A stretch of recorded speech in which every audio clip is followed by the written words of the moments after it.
Selamat pagi anak kelas 4, apa kabar? Nah, hari ini Bu Riani hanya mengingatkan kembali materi pelajaran kita tentang FEB dan KPK.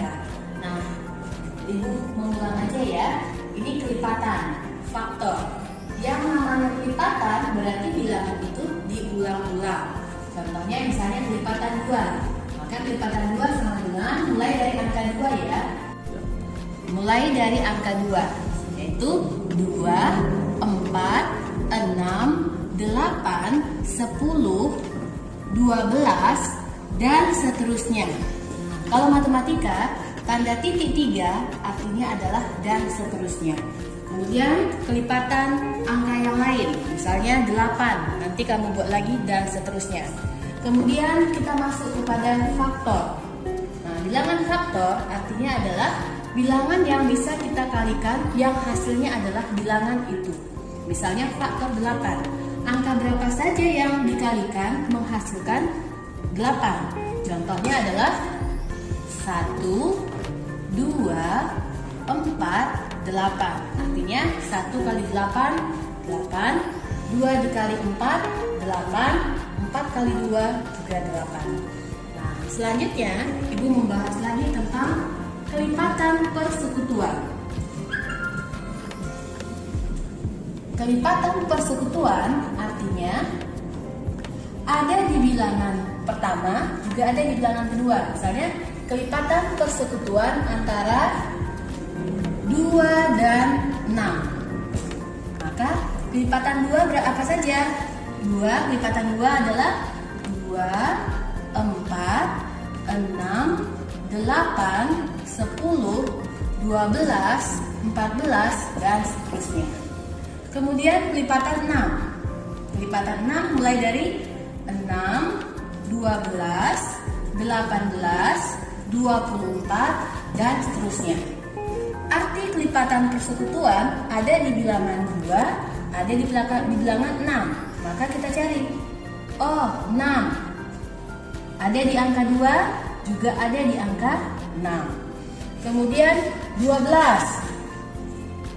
Ada di bilangan 2, juga ada di bilangan 6. Jadi, kelipatan persekutuan 2 dan 6 adalah 6, 12, dan seterusnya. Kenapa dan seterusnya? Karena kita lanjutkan, pasti akan muncul lagi bilangan yang sama. Ya, begitu juga dengan faktor persekutuan. Misalnya, faktor persekutuan. Faktor persekutuan bilangan 6 dan 8 sama dengan faktor 6. Kita cari dulu faktor 6. Faktor 6 itu adalah 1, 2, 3, 6. Faktor 8 adalah 1, 2, 4, 8. Jadi faktor persekutuan 6 dan 8 sama dengan ada di angka 6 dan ada di angka 8. 2 juga ada di angka 6, juga ada di angka 8. Nah, yang ini tidak ada ya. Berarti faktor persekutuan 6 dan 8 adalah 1 dan 2. Oke, ini mengenai kelipatan persekutuan dan faktor persekutuan. Nah, selanjutnya kita akan membahas bagaimana cara mencari KPK dan FPB. Nah, mencari KPK dan FPB bisa dilakukan dengan 2 cara. Di sini Ibu akan terapkan dengan cara pertama saja, yaitu pohon faktor. Misal 11 dan 10. Misalnya ini soalnya. Maka cara pertama yang kita lakukan adalah membuat pohon faktor 12. Nah, 12. Lalu yang sebelah kiri ini harus bilangan prima. Bilangan prima yang sebelah kiri ya. Apa bilangan prima? Bilangan yang hanya memiliki 2 faktor. Apa saja bilangan prima itu? 2. Bilangan prima ini harus dihafal ya. Bilangan prima 2, 3, 5, 7, dan seterusnya. Nah, ketika kita memulai membuat pohon faktor, harus dari bilangan prima yang terkecil. Berapa bilangan prima yang terkecil? Yaitu 2. Berarti 12 bisa nggak dibagi 2? Bisa. Maka langsung kita buat. 12 dibagi 2, berapa hasilnya? 6. Apakah ini sudah bilangan prima? Belum. Jika yang sebelah kanan ini belum bilangan prima, maka ini lanjut kembali, ya. Kalau misalnya ini 6 belum bilangan prima, maka kita buat cabang lagi. Yang sebelah kiri tetap bilangan prima. Bisa dibagi 2? Bisa. Sehingga 6 dibagi 2 berapa? 3. 3 sudah bilangan prima? Sudah. Sehingga pohon faktor 12 adalah nih, 2 pangkat 2. Kenapa 2 pangkat 2? Karena angka 2-nya ada 2 kali. Sehingga 12 sama dengan 2 pangkat 2 dikali 3. Ini namanya faktorisasi prima. Kemudian kita buat lagi pohon faktor bilangan 10. 10 bagi 2. Berapa 10 bagi 2? 5. 5 masih bisa nggak?